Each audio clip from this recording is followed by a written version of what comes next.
थपथपाइएगा कि हाँ आप उस इलीट क्लास में हैं जिसके सामने मुसीबत आई है, और एक समय आएगा कि जब आप इस मुसीबत को पार कर जाएंगे, और एक समय आएगा कि जब यहाँ आके आप अभी अपनी संघर्ष की कहानी बताएंगे कि हम भी ऐसा थे।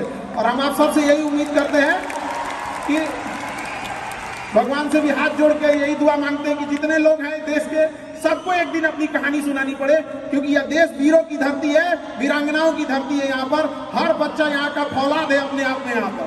तो ये वक्त है अब ऋण चुकाने का। अब इस सदी में हमें अपना नहीं, अब इस देश का भी एक ऋण चुकाना होगा कि शायद पिछले जन्म में बहुत सौभाग्य, बहुत अच्छा काम किए होंगे तो हिंदुस्तान में जन्म लिए, वरना अगर जन्म के समय थोड़ा बहुत बॉर्डर क्रॉस करते ना, उधरिया हो जाते ना, अरे बाप रे बाप, क्या दुर्दशा होता जिसका कोई हद नहीं यहाँ पे।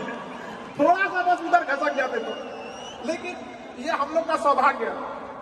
एक चीज हम लोगों ने गलती किया के बाद, हमने महिलाओं के पावर को अंडर एस्टिमेट कर दिया। हम लोग 1947 से जो पुरुष समाज है ये सोच रहा है कि देश को आगे ले जाने के लिए, अभी तक सोच ही रहा है। ये हम लोगों से गलतियां हुई हैं। और लड़कियों को हमने जो साथ छोड़ दिया महिलाओं का नाम, बस यकीन मानिए जिस दिन भारत देश की महिलाएं पुरुषों के साथ कदम से कदम मिला ली, 10 साल में देश की सूरत बदल जाएगी, दुनिया देखते रह जाएगी यहाँ पर।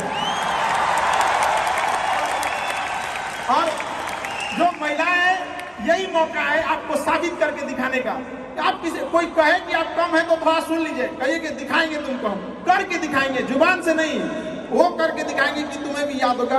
और इतना महिलाओं को आगे बढ़ना है, खुद को, अपने आप को इतना निखारना है कि किसी घर में अगर लड़की पैदा हो तो खुशी मनाई जाए।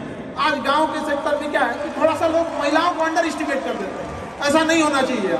आज हर जगह पे कदम से कदम मिला के महिलाएं आगे बढ़े, ये गलती हम लोग से हुई है और वी एक्सेप्ट दिस। क्यों ना, अगर हम लोग से हो सकता था तो आज़ादी की इतना दिन हो गया, हम लोग देश को कहाँ से कहाँ पहुँचा चुके रहते हैं। क्योंकि किस चीज़ की कमी है हम लोग में, थोड़ा सा हम लोग ने क्या किया, गलती कर दिया। तो भाई देश की महिलाएं हम लोग की उस गलती को थोड़ा माफ करें, और आज आप लोग भी अब देश पे कदम से कदम मिलाएं ताकि साथ दे, वरना अकेले पॉसिबल नहीं है देश का। वरना एक से समय मिला है यहाँ पर। हम इस चीज को ज्यादा समझ सकते हैं क्योंकि हमारी खुद की बहन नहीं, अपनी बहन नहीं, लेकिन अभी भी हम अपना घर देखते हैं ना तो लगता है कि बहुत बड़ी कमी है। और अगर बहन रहती तो चीजों को अच्छे से समेट के रख सकते थे। अब तो इसलिए हम देखेंगे आपको इंडिया में सबसे ज्यादा राखी बांधी जाती है। पूरे हिंदुस्तान में सबसे ज्यादा राखी बांधी जाती है। नहीं था तो हमारे यहाँ माझी जी थे ना, वो कहे कि भगवान के भरोसे मत बैठो, क्या पता भगवान तोरे भरोसे बैठा लो। तो बहन नहीं थी तो क्या दिक्कत है, दुनिया में सबसे ज्यादा राखी बांधी गई। अब मतलब अभी सोचते हैं कि अगली बार, अभी इस बार 7,500 राखी बांधी गई, 7,500। और हर साल रक्षाबंधन के बाद, पहले ही रक्षाबंधन से पहले हमको एक डॉक्टर अपॉइंट करके रखना पड़ता है कि सर मेरा ना ब्लड रुक जाएगा, इतना राखी बांधी जाती है। तो आप एकदम ना स्टैंड बाई पे रेडी रहिएगा वहाँ पे। इतना राखी बांधने के बाद एक आदमी आता है मेरा हाथ उठाने वाला, वो हाथ लेके चलता है, हम ऐसे चलते रहते हैं। तो खुश नसीब है वो लोग जिनके घर में बहनें हैं, जिनकी बेटियां हैं। आप उसकी कदर नहीं कर सकते हैं तो यकीन मानिए इसका बदला भगवान जरूर लेता है। आजकल लोग देखते हैं कि लोग बहू की कदर नहीं करते। अरे वो आपकी बेटी है, चेहरा बदल के वापस भगवान ने भेजा है आपको, नहीं कर सकते कदर ना, तो आपने भगवान की उस नेमत को ठुकरा दिया है। और फिर घरे में मुसीबत आएगा तो कहेंगे कि पता नहीं क्या हो गया। चाहे चांद पे पहुंच जाइए, चाहे जितना भी आगे चलिए, अपनी सभ्यता संस्कृति को मत भूलिएगा, वरना मिट जाइएगा आप यहाँ से।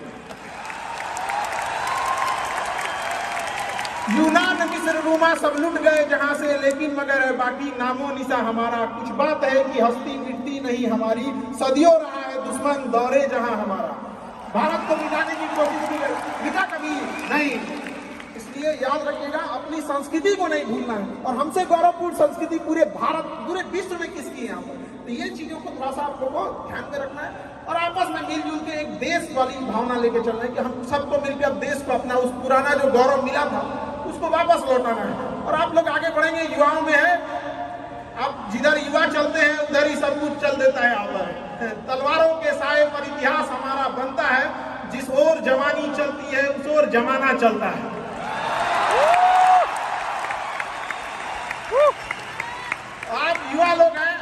किसी कौन रोक सकता है यहाँ पे? मैं दरिया हूँ, अपना हुनर जानता हूँ, जिधर से भी गुजरूंगा अपना रास्ता बना लूंगा। तो युवाओं में यही तो एक है, भले जेब खाली हो, जेब में गांधी हो या ना हो, दिल में एक आंधी होनी चाहिए। जो बोले हैं, जो ठाने हैं, वो कर लेंगे यहाँ पर, और नहीं कर सकते हैं तो दुर्भाग्य है इस भारत की धरती पर जन्म लिया हुआ, ये व्यर्थ हो जाएगा यहाँ पर। तो एक कहानी लिखना है जो आगे जाके सबको सुनाना है, और हर उस घर में 2 किलो अलग से मिठाई जाएगी जिस घर से आवाज आई थी कि इससे नहीं हो सकता है, अलग से एकदम। ले भैया, तेरे लिए स्पेशल है यहाँ पर। एकदम तारीफ करने वालों की कमी हो जाए, जलने वालों की कमी नहीं होना चाहिए। एकदम मिसाल बनिए। आप सब लोग को, हमारा आप सब लोग को ढेर सारा शुभकामनाएं, दुआएं। आप पे ठोकरें आएंगी, लगेगी ठोकरें, उसी को ठोकर लगती ना जो चलता है, जो सुतल है बेड पे, कौन सी का ठोकर लगने वाला है। और ठोकर नहीं लगेगी तो नहीं आगे बढ़ सकते। कामचोरों से तो इंडिया परेशान है, जो कुछ नहीं करता वो भी संडे को आराम करता है। अरे तेरे लिए कोई टिका संडे है, काम बस ईमानदारी से कीजिए। हम लॉकडाउन का एक छोटा सा एग्जांपल देते हैं। हमारे यहाँ एक लेबर था, जो नहीं काम करते हैं लेबर लोग, उनकी बहुत दुर्दशा हो गई लॉकडाउन में। रियल में एक्चुअली उनके साथ प्रॉब्लम क्या है ना, they don't have backup money.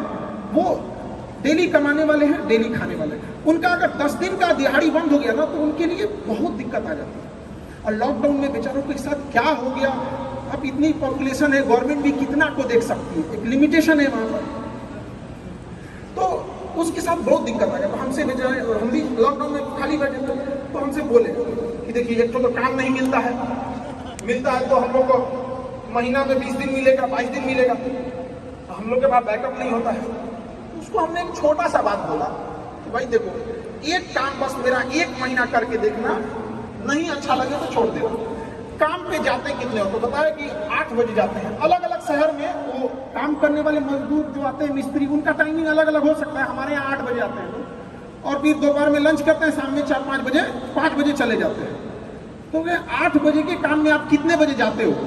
कहा कि सर वही पहुँचते पहुँचते 7:15 हो जाता है, खैनी उनी बनाते चाय पीते 8:30 हो जाता है। हमको एक बात बताओ, ये आधा घंटा तुम किस में काटे? कहा कि जहाँ काम करने का है ना उनके में से नहीं, यही इस गड़बड़ है। आप अपनी जिम्मेदारी में से आधा घंटा काट लिए थे, आप वहाँ 15 मिनट पहले पहुँच देखो तो क्या बोलते हैं मास्टर, पगला गए हैं लोग। भाई देख तो 1 महीना काम करके देखो, बस तुम वहाँ 15 मिनट पहले पहुँच के देखो, वो इंसान 15 मिनट पहले पहुँच जाता, 5 मिनट पहले ही काम चालू कर देते, बाकियों के आने से पहले। लंच पे जाते थे तो जब सब चले जाते थे 1-8 मिनट लेट से लंच जाते थे, कुछ नहीं होने वाला है। 1-8 मिनट लंच खत्म होने से पहले ही चले आते थे, ताकि लंच खत्म हो गया 10 मिनट बाद आ रहा, वो लंच खत्म होने से 1-8 मिनट पहले ही चले आते। जब सारे लोग 5 बजे चले जाते थे तो 5:05 पे जाते। तो हमसे कहें कि खान सर ये आप बता रहे हैं नहीं, बहुत पटांग बात बता रहे हैं आप। तो भैया 1 महीना काम कर लो, हाथ जोड़ लेते। आज के टाइम पे जब 1 महीना काम किया, 10 दिन के अंदर लोगों को हो गया यार कितना ईमानदारी से काम करता है। आज उसको फोन से लोग बोलते हैं कि भाई मिस्त्री खाली हो, फोन से बोलते हैं। और लोग क्या कहते हैं पता है, इसको काम दे देंगे ना तो टेंशन नहीं है, टेंशन नहीं है, काम वही है।